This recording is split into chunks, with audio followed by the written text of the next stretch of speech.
January 13. Saint Veronica of Milan. Veronica's parents were peasants of a village near Milan. From her childhood, she toiled hard in the house and the field and accomplished cheerfully every menial task. Gradually, the desire for perfection grew within her.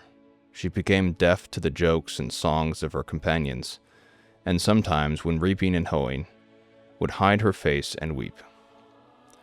Knowing no letters, she began to be anxious about her learning, and rose secretly at night to teach herself to read. Our Lady told her that other things were necessary, but not this. She showed Veronica 3 mystical letters, which would teach her more than books.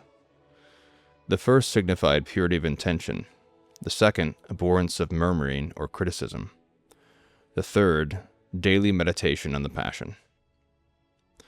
By the first, she learned to begin her daily duties for no human motive, but for God alone.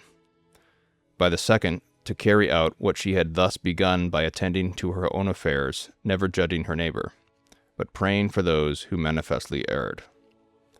By the third, she was enabled to forget her own pains and sorrows in those of her Lord, and to weep hourly, but silently, over the memory of his wrongs.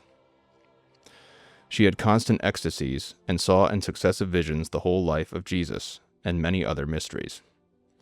Yet, by a special grace, neither her raptures nor her tears ever interrupted her labors, which ended only with death. After 3 years' patient waiting, she was received as a lay sister in the convent of St. Martha at Milan. The community was extremely poor, and Veronica's duty was to beg through the city for their daily food. 3 years after receiving the habit, she was afflicted with secret but constant bodily pains, yet never would consent to be relieved of any of her labors or to omit one of her prayers. By exact obedience, she became a living copy of the rule and obeyed with a smile the least hint of her superior. She sought to the last the most hard and humbling occupations, and in their performance enjoyed some of the highest favors ever granted to a saint. She died in 1497, on the day she had foretold, after a 6 months' illness, aged 52 years, and in the 30th of her religious profession. Reflection.